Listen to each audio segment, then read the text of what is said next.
هاتوومەتە قەزای ئاکرێ وەک هەر ناوچەیەکی دیکەی هەرێمی کوردستان دەستی ئاوەدانی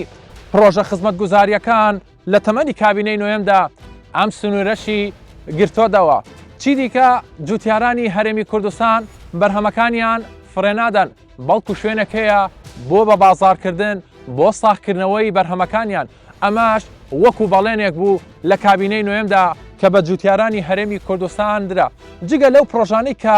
لە ئاکرێ ئەنجام دراون کۆمەڵە پرۆژەی استراتیژی در هەن بە تایبەتی لە بواری گەشتیاریدا کە ئەم قەزایە دەباتە قۆناغێکی نوێوە. مەبەستی من و هاوکارانمە لەم بەرنامەیەدا بە دوواداچوون بۆ ئەم بابەتە بکەین.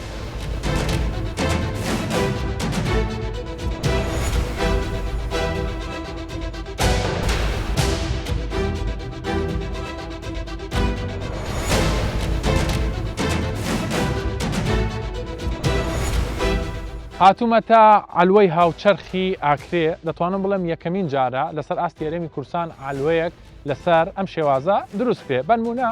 لای دەستە چەپم بەشی علافیە بەرهەمی ناوخۆییە برنجی کوردی ئاکرێ کە بەناوبانگە لێرە دەفرۆشێ. لای دەستە ڕاستیشم دەکاتە بەرهەمە ناوخۆیەکانی ئاکرێ بەرهەمی سەوزە و میوەیە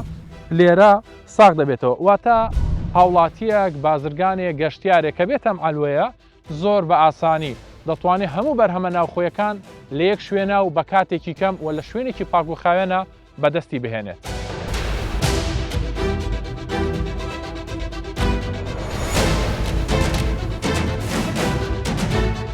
کەرتی کوشتتوکاڵ لە تەمەنی کابینەی نوێیەم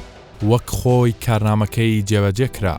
هەموو بەڵێنەکان بوونە کردار لەوانە پاڵپشتی جوتیاران و ساغکردنەوە و هەڵگرتنی بەرهەمەکانیان و شوێنێک بۆ فرۆشتنی بەرهەمە کوشتتوکاڵیەکان کە بە شێوەیەکی سەردەمیانە دروست کرابێت. لەم بەرنامەیەدا ئالوەی هاوچەرخی ئاکرێ دەخەینە ڕوو کە چۆن بۆتە ناوەندێکی گرنگی ساغکردنەوەی بەرهەمە کوشتتوکاڵی و دانەوێڵەکان.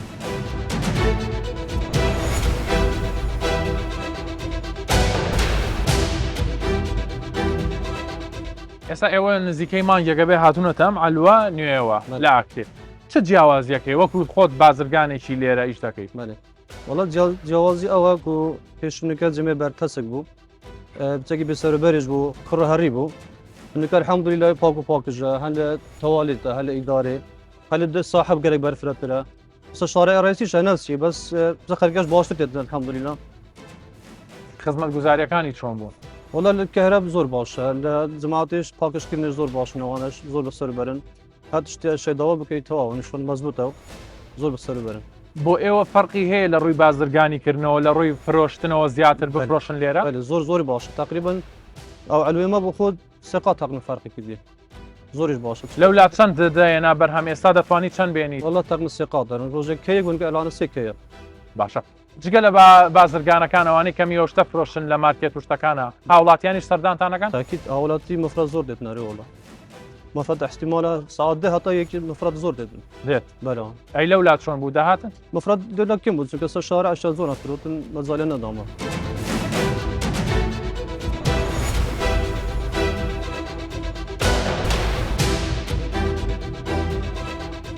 کاک حاجیەوە چەند ساڵە لە ئالوەیە ئیش دەکەن ئیشی سەوزە و میوە دەکەن ئێستا هاتوونەتە ئالوەیەکی نوێەوە پێم بڵێ لە جێیەکە ڕازین شوێنەکەتان بەدڵە باشە بۆ ئێوە؟ پێشتەکەی خێرەتنەکانەری 24 دەکەین خێر بێن سەر چاوە ڕاستیە باس خۆ تقریبا 38 ساڵە ئالوەچی هەر چۆڵ ئالوێ تویم ملۆکوێ ئالوێ پۆکش نەیدنیە ئەم سوپاسیا بەرە گەورەت کەین بۆ بەکردنەوەی ئالوێ سەر داواکاریەمە بوو سوپاسیا کۆمپانیت کەین هەواری کاریما کردی الحەمدولله جێکی بەرفرە جێکی پۆکژە ڕاستی مە شتی و نەدیتە یەکەمین ئالوە هەل شەرق الأوسط نەر عێراقی جێکی پۆکژەی خاوێنە هەمید مرتاحین و برفرە ڕاستی خدماتی گەلێک باشن ئەم گەلێک سوپاسیا کۆمپانیت کەین خدمات باشن الحەمدولله وشکر سوپاسیا حکومەت هەرێمی کوردستان کەین ڕاستی ئەم پرۆژە ما بکرێەوە ئەو پێشکەوتنەوە منتەقەوە کرێ پێشکەوتنەوە مەهەمایە ئیشەڵە پشت بە خودێ بیدایەتە ئیشەڵە پشت بە خودێ گەلێکە باشە الحەمدولله. ئێستا دەتوانن ینی بەرهەمی زیاتر بفرۆشن هەلی کار زیادی کردو لێرە؟ الحمدلله زۆر باشە لێرە گەلێک باشترە بەقالەکەی مرتاحە خوددانی گۆمرکە مرتاحە ودربي اوكري يعني جيكي برفرات قالك باش الحمد لله. باشە ئاکرێ بە ناوچەیەکی گەشتیاری بەناوبانگە ئەسان خەڵک کە دێ بۆ گەشتیاری واکرێ دێت ئەتوانێت بە ئاسانی بێتە ئێرە بەرهەمە ناوخۆیەکانیش بکڕێ راستي هذا سؤالك قالك باش بو راسي قاشترت ما اما قمرك ابون نشن بننك ما جاكي خراب وجاكي يعني يبربنا بالشوله واوكريش نقاشتياري اوكريش دولتك زراعيه كتشكا والسباسيو حكمتها هرم كردستان تكاين وبالبشتا ودعم وجوتياري تكات شكر بخده لە ڕووی پاڵپشتیکردنی بەرهەمی ناوخۆی و بەرهەمە ناوخۆیەکان ساغ دەبێتەوە لێرە بە ئاسانی الحمد لله عميد محاولة كان ان شاء الله عميد عالمك ناسين جنوبي دهت بس يك دور كوري من الحكمة بدل كم يصد ما بكنا ما بيسبب منيزك تربيت انه كان برهمي ما راس بين كلكي بشكل اللي ديره ما عرف دور كوريا ما شو دور كوريا دي كنينا شكر بخد الحمد لله شو قصيرش نية دي برهمي حتى بس روتشيت برهمي نكمل موسم خياري بيت ليش تبصرش تبغدا هجير بيفاز ما حتى جنوبي تشيت باشە ینی لەم علوەیە بەرهەمەکانی جوتیاران بەرهەمە ناوخۆیەکان بە ئاسانی ساغ دەبێتەوە الحمد لله زور باستاني ساق دبيتوا ان شاء الله والله راستي ويري مجال نبو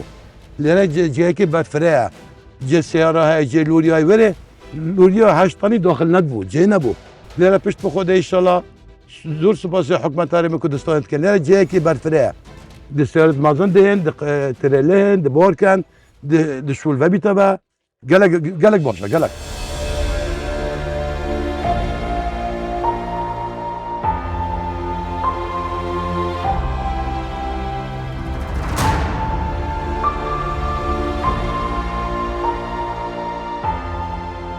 ئێستا بەڕێستان هاتوونەتە علووە بەڵێ. مەسەلەن دەمێ بپرسم وەکو هاوڵاتیەک بەڵێ. ئەم علوەیە چه ئاسانکاریەکی کردو بۆ تۆی هاوڵاتی والله قالك يا باقجة يا بجينة يا أرزانة بطرف عرداوة قالك باش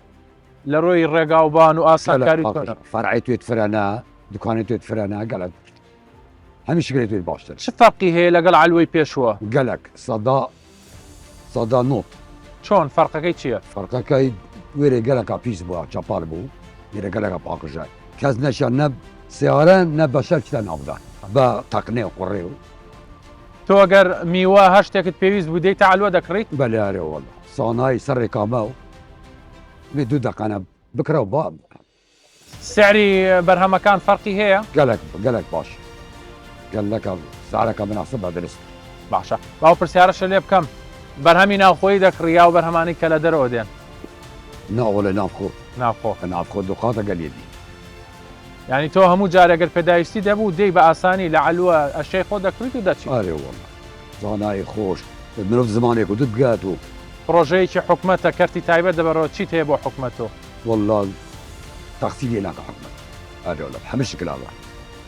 یانی ئەم پرۆژەیە خزمەت بە خەڵکەکات بلا اري والله بك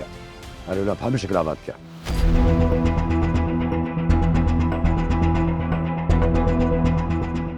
بە توانای ناوخۆیی و وەبەرهێنەری ناوخۆیی ئەم پرۆژە گرنگە بە شێوەیەکی سەردەمیانە دروست کراوە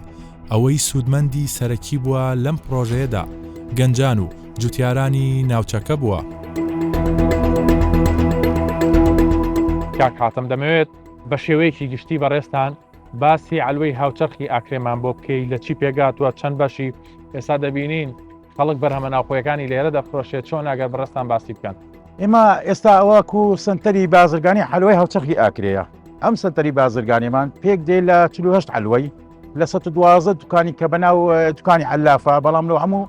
جۆرە شتێک بەکاردێ وەکو 35 معرەجی پێشەنگای زراعیە 20 کۆگای هیچ شکەرەوەمان هەیە کە ماوادی شکەرەوە وەکو ماڵ غەزاییە لە 90 بەڕات پێک دێتن لە ئەوە لە کە بەشی یەکەم لە دەست بەکاربوونمان لەو بەشانێت چەندەها دوکانی بچوو تێدایە دوکانی وەکو سەرراف و موادی مەفرەدی فرۆشتنی شتی گچکە بەشێکی تەواو بووە دروستکردنەکەی چۆنە ئەو کەرەستە و پێداویستانەی بۆی بەکار هاتووە چۆنە ئەما وەکو ئێستا و بەشێک تەواو بووە پێک دێ لە 48 علافە 24 علوەیە وەکو موادی ئەوانەی کە پێک هاتووە لە موادی دروستکردنەکەی موادێکی بریکاستە لە کوالێتی فول کوالێتیە وەکو لە سیستەمی کارەبایەتی کەمە هەموو دەفنا سیستەمی حریقی بەکامل لۆ ڕاکێشراوە ڕێگا شوێن ڕێگای کار هەڵگردێتە ئێرە چۆن ئەمە حسابی بۆ کراوەمووی بەرێ ئەم ڕێگایانەمان هەموو ڕێگایەکانی بەرینەکەی 15 هەتا 12 تا 20 متری زیادەی تێدایە پێش دەرکەکانیان وەکو بەشی علوەکەی پێک دێ لە 200 متر پێش دەرکەی صاحب هەر صاحب علوەچ بەڵێ بینایەکەی صاحب علوە پێک دێ لە 150 متری بینای صاحب علافی بینایەکەی 135 مترە بەڵام پێش دەرکەکەشی 90 مترە شێوەیەکی گشتی خزمەت گوزاریەکان بۆ ئەم بەشە چۆنە ئاو کارەبا هەمووی دابین کرا خزمەت گوزاریەکان لەو ئەو بەشەی بە کامل دابین کراوە وەکو پاکەوە وەکو کارەبا وەکو ئاو ئەوانە کامل بۆ دابین کراوە کۆی گشتی پرۆژەکە لەسەر ڕوبەری چەند ڕوبەری مەشروعەکەمان 245,000 متر دوزاردا کە دەکانەوە تو 8 دۆلم عرض لەو بەشەمان بەڵام لە بەرنامەماندایە بە بڕیاری سەرۆکی ئەنجومەنی وەزیران کە ببتە گەورەترین پرۆژە لە ئاستی عێراقدا لە بەرنامەماندایە کە بەشی فراوانی بوونی لۆ بکەیت ئێوە کەرتی تایبەتن پاڵپشتەکانی حکومەت چۆن بوو لەم پرۆژەیە لە تەمەنی کابینەی نوێمدا ئاسانکاریتان بۆ کرا پاڵپشتیتان بۆ کرا ئەمەن زۆر سپاسی سەرۆکی ئەنجومەنی وەزیران دەکەین زۆر پاڵپشتمان بووە هەردەم لە ڕێی دەستەی وەبەرهێنان زۆر یارمەتیان داینە بە هەموو حەچی هاوکاریمە بوونە لە ڕووی ڕەخساندنی هەلی کارەوە هەڵکەوتەی سنووری جوگرافیای علوە هاوچەرخەکە چۆنە گرنگەکەی چییە؟ ئێستا وەکو کارکردن لە ناو مەشروعەکەیدا بۆ هەلی کار بۆ هەر خەڵکانی دەوروبەر هەتا ئێستا خۆ لە 2000 کرێکار دەدا وەکو لە بەشی علوە و علاف و کرێکاری کۆمپانیا 2000 بەبێەوەی هیچ خەڵکەکی بێگانەبی مەقسەد هەمووی لە نەهارێمەکەوانەی ناوخۆیە ژمارە ناو شوێنێکی هاتنی گەشتیار هاوڵاتیان بە ئاسانی دەتوان دەستیان بگە زۆر بە هاسانی ئێستا گەشتیار خەڵکانی تکە پێشتر زۆر زەحمەت بوو بۆی کە پێش ئەم پرۆژەیە بکرێتن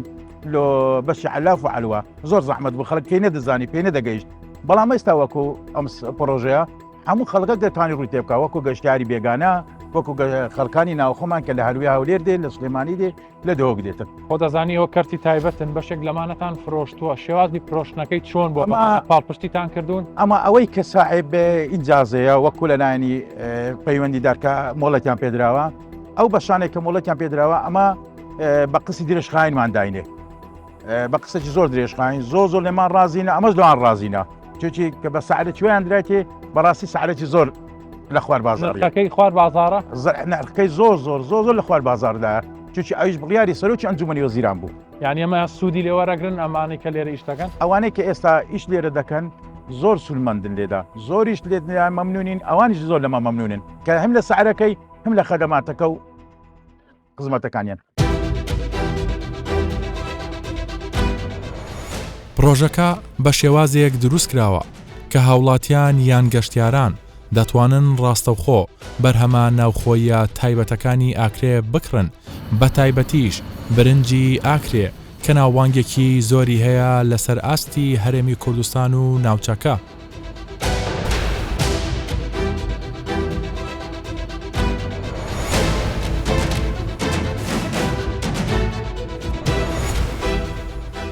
دەبینین وەکو علافان هاتوونەتە علوەی هاوچەرخ لێرە برنجی خۆماڵی بە تایبەتی دەفرۆشن دەمێ بزانم بۆ ئێوە چۆنە شوێنەکەتان بەدڵە چۆنە پێشکی زۆر سپاس سەرۆکی حکوومەتەوە هەرێما کوردستانی دەکەین ڕێزدار مەسرود بۆرزانی کو مانگۆ شەش هاتی ئێرە بەڵێن دۆ جوتیۆری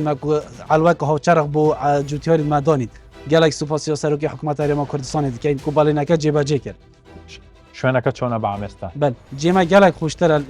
جێدی جێمان و کە بەرفرەترە و خوشترە و پاقشترە و خزمەت گوزاری 24 ساعت های گەرە بۆ های 24 ساعت ئۆ های ئەوە گەرم و ساڕ های معنی ئەم بێژین جێکیمە بۆزرگۆنیە بەس گەشتیاریەش معنی گەشتیاری شوێن سەردانە ماپیان بۆ کردنەوە برنجی کوردی جێمە گەلێک خوشترە جێ بەرین و کە جێمە سەر شارع ڕئیسیە بەرین و کاکەر گەشتیار هات بۆ ئۆکرێ احتیمالات 20 تەلەفۆن بۆما کرد بوون هاتۆ جێمە دیت بووە نوکە الحەمدولیلا بسانۆیە تێدانێکما و جێگی گەلێکی بۆش باشە لە ڕووی بازرگانی و لە ڕووی ئیشکردنەوە بۆ ئێوە هیچ فەرقێکی کردووە بەلەکی جێمە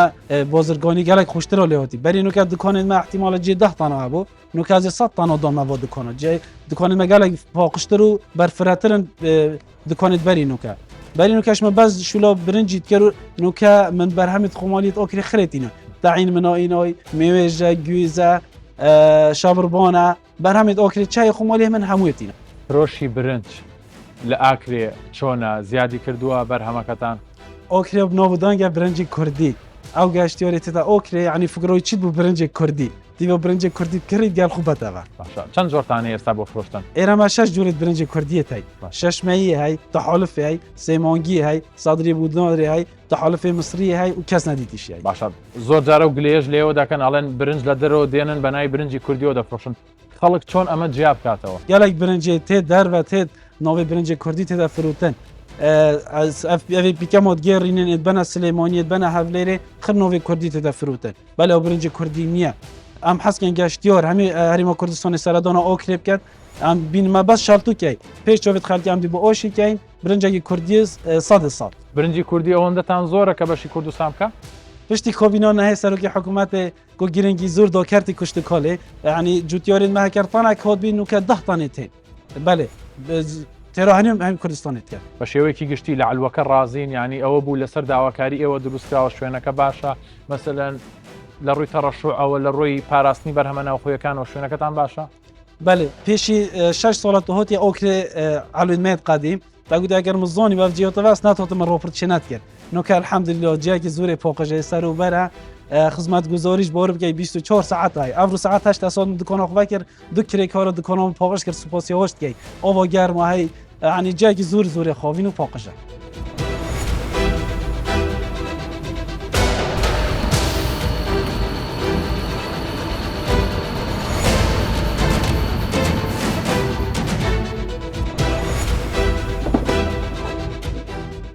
او علوه استفاده که زور لوی محبوه چون که لروی خاوینی و لروی هموش تکی استفاده که زور لوی محبوه و خلکی دروا به هفته دفتری فروتیه بس لو ما لو خاون ایشا کان اما پیشتر او ایشا من کردیه زور میجه دکن با 4 دفتری و حساب کردیه با شوازی قصد اما يعني حتى كليل ما ولقت يا بدو دو دفتر مال اللي ولقت يا دواي با 6 مانك بين ورقه مال دا دينه استفاده کی زور لوی محبوه شوینکه زور خاوینه زور باشه برفره زور قازانجی بومت ده هیا کەرتی کشتتوکاڵ بە شێوازێک گەشەی کردووە لە ماوەی 5 ساڵدا لە سنووری قەزای ئاکرێ ئەمەش بەهۆی پاڵپشتەکانی حکومەتەوە بووە لە بەشێک لە بەرهەمەکاندا گەشتۆتە ئاستی خۆبژێوی و گۆڕانکاری و پێشکەوتنێکی زۆریش لە کەرتی کشتتوکاڵی و بەرهەمەکاندا ڕوویان داوە پێشەوەی باسی علوەی هاوچەرخی ئاکرێکەین دەمێ بزانم لە کەرتی کشتتوکاڵیە لە قەزای ئاکرێت چی کراوە تایبەتی لەم 4-5 ساڵی ڕابردووە بله ئەگەن بین شاکن دەستپێکی ئەم پێزانینێکی بدەیدا ئۆکرێ و کشتتوکاڵی ئۆکرێ بۆ معلومات ئۆکرێتە وەرەکە کشتتوکاڵیە و تقریبا حتی نزیکی 300 گوندی لە خۆی دەگریت ئەو هەموو گوندانەش گوندن کشتتوکاڵی لەبەر هەمی کشتتوکاڵی جوورە و دوو بەرهەم دێنیتن سەرڕای ئەو هەنداش جوتیارێکی نمونەیمان هەیە ئەگەم بین شاکەینە ماوەی کابینای نوام یا هەریما کوردستانê زۆر شت کرایە بۆ جوتیار بەڵام کەم بێژین ئەو تشتاتی نەکردن بۆ جوتیاری نەکە بەتەنبێژی پاڵپشتێکە جوتیاری بەڕاستەوخۆ کردیتن مەتەلەن لە ڕووی مادی لە ڕووی پاڵپشتە جوتیاری بە دەربان و بۆ تۆ بۆ تشتێتەوە دابشکراوە ناوانە گەلەکەی بووینە بەڵام گەلێک تشتی دیکەی کردی گرنگتر و مەزنتر ئەو شتانە ئەکە بین چاکەنێ گوندمان هەیە تقریبا لێرە 2 ساعت لێرە دیرە ئەگەم بێ چاکەنێ پێشی چەند ساڵێک ئەکە حتا جوتیار ئەو گوندە توانی بە بەرهەم بێنتە ناو بازار بەلکی ڕۆژێ یەک خەترە کردوە بەڵام نوکە جوتیاری بەد چێتن 3 خەترە 4 خەترە بینتە ناو بازار ئەوە بەدگرێتەوە بووچی چەند بۆیە هەندێک و ڕێکەوبوونت هەموو گوندا قیرت کردین ئەوەش بۆیە هێندێک و پرۆسا بە گواستنە بەرهەمی جوتیاری لە گوندی بوو ناو بازاری ئاسان بووە و کاتێکی کەمیش پێویست بووە وەقتی کابینا نەهێدا هەموو شتێک وەدیتیە یعنی ئەوە مازانێکە گشتتوکاڵ لە ئاکرمان هەیە چونکە لەسەر ئەوە پرۆژێن گەورە هاتینە دروستکردن و پاڵپشتێکە باش بۆ جوتیاری هاتێکردن و بەرهەمی جوتیاری ساخ کراوە و هەموو بە هەموو ئەوەکیش پاڵپشتی جوتیار هاتێکردن باشە گرنگی علوەی هاوچەرخێک بۆ جوتیاران بۆ ساختکردنەوەی بەرهەمەکانیان چییە ئێستا بۆ ئاکرێ ئەگە بین چاکەنێ ئەەکەم بکەینە مقارنە ئەف علوە و بەر دگەل علوێن بەرینوکە علوی بەرینوکە حتمەن علوە هەبوون بەڵام علوەکان کچکە بوون ڕێگەی سەرەکی کە دەشتە ناو علوەی زور یا تەسک بوو زور هەبوو دەبوو قەلەوانەوە کۆزی حەمەکە زۆر و بەو شێوەیەش نەبوو بەش ئێستا الحەمدوللا بە خۆتان دەبینن لێرە کە دووەمین گەورەترین پرۆژەی علوێن فێقی لۆ منتەقەمە دروستکرا لێرە ئەوەش کە بە دیزاینەکە گەلێکی جوان چێکرا و مەجالێکی زوری بەرفرەشیان هەیە و جێگای هەر علوەیەکیش زوو باشە مەزنە ئەمە دەرفەتیەوەکە کە زیاتر بەرهەمەکانیان ساقانەوە بە یەکەم گرنگی ئەم پرۆژەیە ئەوەیە کە بەرهەمی گوشتتوکڵی جوتیاران هەموو ساخ کراوە لێرە ئەوەش بەبێ چەندی جوتیاریمە گەلک دڵخۆش بووە حتا هەوڵاتیش دڵخۆش بووە هەموو بە دیزاینێکی زۆر باشیش تێکرا کاریگەریە بێ لەسەر زیادکردنی بەرهەمی ناوخۆی هیچ هەر لە کاتی ئەو عنی هەر وەختێک و ئەو بەری بنەخەی دانا و خەلکانێک زانێ و ئەو ڕاپۆرتیتات نەپێشڵی پرۆژەی جوتیاریمە پێ دڵخۆشت بوو ئەکید خلالی ئەوان ئەو ماوەی کابینە نوێی دا یا حکوومەت یاریمە کوردستانê حتى بێ ساکە لە دیو داتاین بەردەستی مەهین هەموو جوورە کوشتتوکالێک لە ئاکرێ بەرەو زیاد ڕۆیشتیان بوو نمونەمەتەنەکە من فاکەێ ڕێژەی چاندنی برنج گەلک زۆر بە ڕێژەی چاندنی جزەرزەوات هەموو زۆر بیا ئەوی داروبارە فێقی هەمووی زۆر بیا بە هەموو شێوەک زیاد بوو پلانی داهاتووتان چییە بۆ کەرتی کوشتتوکاڵیەوە؟ ینی پلانی ئێستا گەورەترین پرۆژە لە ئاکرێەوە لێرە ئەفتەمان ئەف پرۆژەش جێوێ جێدانانەوی پرۆژێکێکی استراتیجیە نزیکە لە پارێزگای دووەک نزیکە لە پارێزگای هەولێر نزیکە لە پارێزگای مووسڵ نزیکە لە منتەقەی دیانەوانەخوا هەمویان کە سنتەرێکی تیجاری لێرە دەروست دەبێتن یە کوشتتوکاڵی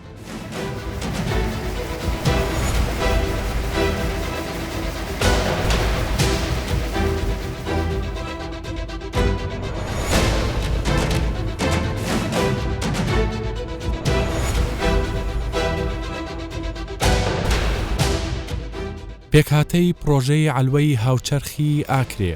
19 دوکان بەڕوبەری 50 مەتر دووجا 20 کۆگا بەڕوبەری 450 مەتر دووجا 48 علوە بەڕوبەری 150 مەتر دووجا 35 بنکەی فرۆشتن بەڕوبەری 450 مەتر دووجا 112 علاف بەڕوبەری 135 مەتر دووجا 1 گۆڕەپانی سەوزە بەڕوبەری 4755 مەتر دووجا 8 سارکەرەوەی بەفرگر بەڕوبەری 1000 مەتر دووجا 1 سارکەرەوەی ئاسایی بەڕوبەری 1000 مەتر دووجا 2 قەپان بەڕوبەری 290 مەتر دووجا 1 ناوچەی سەوزایی بەڕوبەری 39861 مەتر دووجا 1 نەمامگا بەڕوبەری 2958 مەتر دووجا 1 گۆڕەپانی وەستانی ئۆتۆمبیل بەڕوبەری 9716 مەتر دووجا